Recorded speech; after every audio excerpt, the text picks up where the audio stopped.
acara ini memang khusus dibuat untuk ibu dan bapak. Jadi memang kita specifically invite ibu bapak sebagai leader dari internal audit di masing-masing organisasi, karena ibu dan bapak yang mendrive how the internal audit is executed gitu kan, dan bisa meningkatkan value dari organisasi itu sendiri. Mungkin saya bukan kasih dalam opening remark ini gitu ya. Sebenarnya saya juga diminta untuk memberikan highlight dari standar kita yang baru, Ibu Bapak. Jadi saya tahu Ibu Bapak kan sibuk juga gitu ya. Jadi kita akan sampaikan highlight very very key tentang standar yang baru ini. Serta nanti kita akan sampaikan beberapa update mengenai acara-acara ke depan, juga mengenai tema kita hari ini adalah Risk in Focus yang sudah mengincorporate respon dari Indonesia gitu ya. Kita compare dengan Asia Pacific dengan global gitu. Nah, kalau terkait standar kita yang baru gitu ya, mungkin saya bisa sampaikan bahwa ini ada beberapa fungsi yang terlibat di dalamnya gitu ya. Ada International Internal Audit Standards Board gitu yang men-shape the landscape of internal audit practices globally gitu. Kemudian standard board ini yang mendevelop standar dengan memperoleh input dari berbagai orang, juga pembuatannya di-oversee oleh IPPF Oversight Council. Saya menyampaikan ini agar Ibu Bapak aware bahwa the process is very robust sebenarnya gitu ya, dan melibatkan berbagai stakeholders gitu, dan untuk memastikan ada governance yang baik gitu ya, IIA Global Board juga memberikan mandate-nya kepada IPPF Oversight Council, kepada Standard Board, dan juga Global Guidance Council. Dan kami juga di Standard Board memperoleh bantuan dari IIA Global Headquarter Staff gitu. Nah, tujuan utama dari International Internal Audit Standard Board ini adalah untuk membuat dan mendevelop standar yang bukan hanya memikirkan kualitas, tapi juga dirancang untuk bisa di-adopt dan di-implement globally. Jadi kalau Ibu Bapak lihat sekarang sebenarnya lebih pada principle based gitu ya. Kami komit untuk bisa ada universality dalam standar internal audit agar bisa di-adopt globally gitu. Dan standard board ini komposisinya semua harus certified ya, CIA, highly qualified dan experienced dari 18 negara gitu. Termasuk Indonesia, saya ada di situ. Nah, jadi diversity ini juga memperkaya bagaimana standar itu dibuat dibandingkan dahulu mungkin gitu. Jadi ada penyempurnaan. Kemudian misi dari Standard Board dalam membuat standar baru ini adalah untuk bisa men-serve public interest. Bagaimana rencana mencapainya adalah dengan mendevelop, meng-issue, memaintain, karena harus di-maintain the standards gitu ya, dan mempromote the standard yang kepada global scale gitu ya. Dan kita include di sini IPPF Oversight Council yang melakukan oversight, yang terdiri dari IFAC, OECD, World Bank, NACD, GNDA, dan Intosai. Jadi Intosai itu kan internal auditnya dan auditnya pemerintahan dunia gitu ya. Jadi ini untuk memastikan bahwa standarnya juga applicable untuk public sector. Jadi seperti itu. Dan ada paper bisa di-download di website IIA tentang bagaimana the process, bagaimana creating the standard in public interest, itu semua bisa di-download kepada member. Nah, pada saat kita keluarkan draft untuk public exposure itu cukup banyak gitu ya, kita lihat yang diperoleh yaitu ada 1.600 lebih survei yang dilengkapi gitu ya, dengan komen itu lebih dari 18.000 gitu. Dan kita juga engage dengan lebih dari 140 grup gitu ya, termasuk Basel, Global Network of Director Institute, ICGN, IMF, OECD, GAO, World Bank, dan berbagai organisasi-organisasi yang bisa memberikan masukannya mengenai penyempurnaan standar kita. Nah, bagaimana timelinenya? Lebih dari 2 tahun sebenarnya perumusan standar ini. Jadi kalau kesannya simpel-simpel aja, sebenarnya kerja kerasnya cukup banyak gitu ya. Dimulai dengan preliminary research di tahun 2021 untuk mengevaluasi standar setting prosesnya, dan Di 2023 dikeluarkan tadi yang untuk public exposure dan penutupan public exposure waktu itu Juni 2026.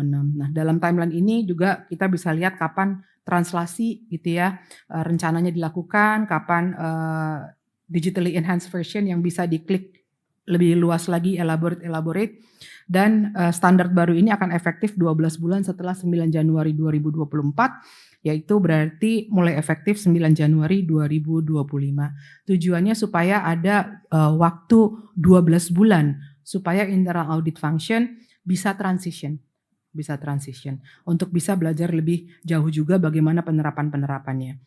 Nah, nanti kita juga akan ada berbagai acara gitu ya. Kita akan adakan workshop yang lebih dalam jika Ibu Bapak nanti ingin datang ataupun mengirim timnya, dan juga nanti di ACIIA kita akan share, chairman dari Standard Board akan datang untuk share how the implementation pada bulan Agustus. Jadi kalau kita sekarang bicara implementation nggak ada yang implement lah ya, baru gitu kan. Tapi kalau kita bicara di Agustus ya seharusnya sudah bisa ada masukan. Nah, ini kita lihat sekarang apa sih evolusi yang terjadi gitu ya. Yang sebelah kiri Ibu Bapak lihat di 2017 itu adalah the existing IPPF, bukan the existing, the former IPPF gitu. Yang ada 4 elemen, mandatory guidance dan 2 type of recommended guidance gitu ya. Semua dikelilingi oleh mission of internal audit. Itu adalah best effort kami di 2017. Tentu kita selalu ingin memperbaiki framework ini gitu, sehingga di 2024 Ibu Bapak bisa lihat the 2024 IPPF core-nya adalah Global Internal Audit Standard yang di tengah. Jadi agak berbeda dengan yang 2017. Juga terdapat technical requirements sebagai mandatory elemen yang baru yang saat ini juga kita masih develop gitu. Seperti apa struktur dari Global Internal Audit Standard ini? Ada 5 domain gitu ya. Kemudian ada 15 prinsipal yang memberikan gambaran bagaimana requirement dan consideration. Jadi Ibu Bapak nanti kalau timnya membaca, ada yang namanya requirement, ada yang namanya consideration. Consideration itu bukan mandatory gitu ya, tetapi requirement is mandatory. Dan kalau kita bicara prinsipal berarti lebih loose, bukan rule based. Jadi bisa disesuaikan, sebenarnya implementasinya akan lebih fleksibel. Nah, dari 15 prinsipal itu ada 52 standar yang masing-masing tadi saya sampaikan ada requirement gitu ya, mandatory practices untuk pelaksanaan audit internal. Itu biasa menggunakan kata-kata must dalam statementnya. Kemudian ada consideration for implementation. Ini yang saya sampaikan bukan mandatory, tapi memberikan gambaran seperti apa sih implementasi dari requirement-nya, memberikan ide dan lain-lain gitu ya. Nah ini di dalam statementnya menggunakan kata should atau may gitu. Lalu ada examples juga yang lebih jelas lagi seperti apa kita mendemonstrate requirement tersebut. Itu juga contoh gitu ya, examples. Nah kemudian di dalam standar itu juga ada beberapa section mengenai fundamental section gitu yang mendescribe the structure, itu introduction lah ya, applicability bagaimana menggunakan standarnya, overview dari standard setting process, hubungan antara internal auditing dan public interest. Lalu glossary pasti ada dan juga special section mengapply global internal audit standard di public sector. Itu juga ada gitu. Jadi kenapa terpisah? Dikarenakan semua standar itu applicable to all. Tetapi spesifik ada section dibuat di situ adalah bukan section itu yang applicable to public sector, itu hanya memberikan gambaran bahwa modification atau deviasi itu allowable dikarenakan perbedaan struktur, gitu ya, dikarenakan perbedaan struktur, laws and regulation, tetapi tidak melanggar dari standar yang ada. Nah, kalau kita lihat tadi saya sampaikan secara ringkas fundamental itu gitu ya, di internal auditing and public interest ini kita menyampaikan public interest itu yang dimaksud mencakup apa saja, social dan economic interest, serta overall well-being dari society and organizations gitu. Kemudian role of internal auditing dalam men-serve public interest gitu. Walaupun memang kita tahu the primary function of internal auditing is to strengthen governance, risk management, and control processes. Tetapi internal auditing juga contributes kepada stabilitas dan sustainability dari organisasi kita. Nah, itu akan meng-create, memfoster public trust dan confidence dalam skala yang lebih luas. Serta, kemudian kita lihat mengenai demonstrating conformance with standards gitu. Nah ini kita paham bahwa circumstances may be different, di, berbagai, lokasi, jurisdiksi, organisasi sehingga, ada juga, resource limitation atau spesifik, aspek terkait sektor, industri, jurisdiction tadi itu yang bisa membuat ada, penerapan yang sedikit berbeda. Nah ini yang, bisa dibaca nanti di dalam, lebih jauh dalam standar 4.1 gitu ya, dan juga di, domain 3 governing internal audit. Kemudian terkait dengan application dari small internal audit functions. Nah, memang ini terlalu banyak variabelnya dalam menentukan seperti apa sebenarnya small, audit function, karena itu depend dari rasio internal auditor dengan organization size juga.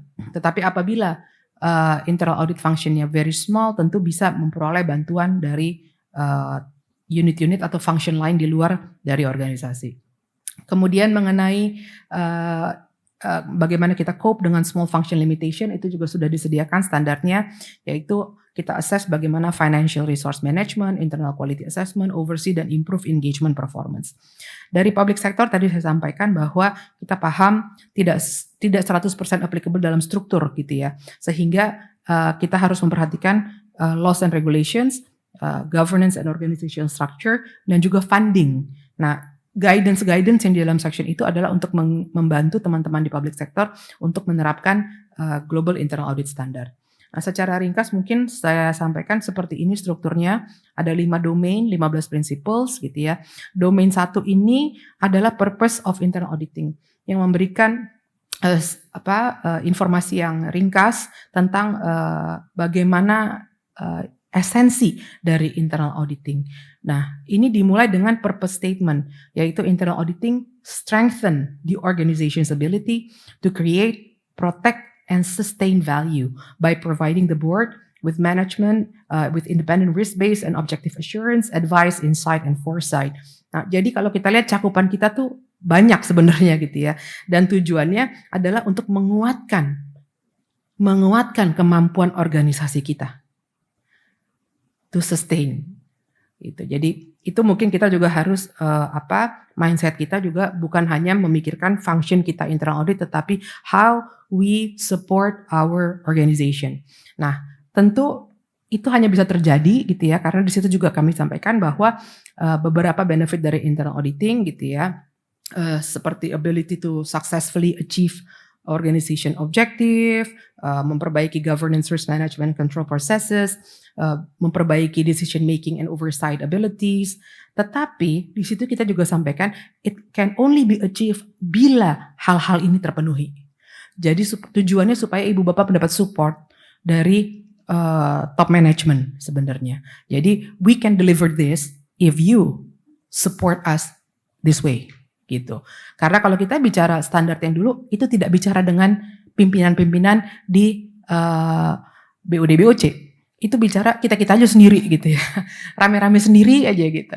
Nah, ini mencoba dihubungkan supaya ibu bapak bisa mendapat support lebih untuk bisa mendeliver value tadi gitu loh. Jadi jangan cuma bilang mana value-nya. Ya, I can deliver the value if you give me this gitu ya. Kasarnya begitulah gitu. Jadi mudah-mudahan ini, bisa membantu dan memang butuh, sosialisasi gitu ya kepada, para pimpinan kita di, masing-masing organisasi. Nah, domain 2 ini, mengincorporate dan mereplace code of ethics yang dulu yang kita sebut attribute standards. Di tahun 2000, standar 2017 gitu ya. Specifically terkait objectivity, competency, do professional care. Dan kita remove itu supaya meng-avoid duplication. Karena kalau ibu bapak lihat dulu, zaman dulu kan ada prinsipal, ada ini, itu nggak ada koneksi semuanya gitu ya. Nah kalau ini sekarang itu prinsipal yang dulu ada 10 prinsipal, apa itu udah nggak ada lagi, semua masuk semua dalam Global Internal Audit Standard dan sudah diturunkan bagaimana penerapannya.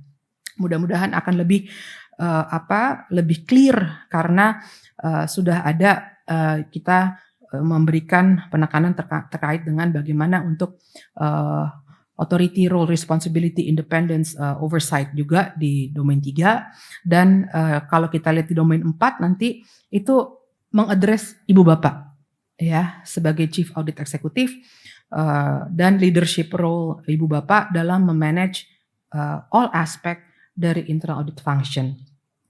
Nah, ini juga terkait bagaimana Ibu Bapak plans strategically, manage resources, communicate effectively dengan stakeholders, dan mengenhance internal audit function quality.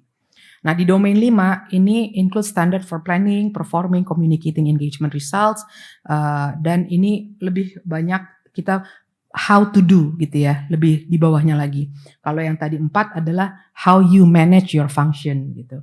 Nah, yang 3 ini yang totally new, yang ditujukan supaya ibu bapak bisa mendapat support lebih gitu.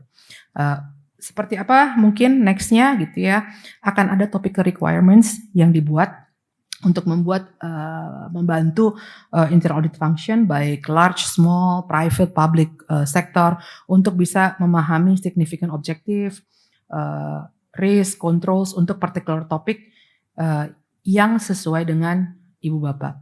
Kemudian topical requirements itu akan mengcover governance, risk management, dan control proses tentu gitu ya.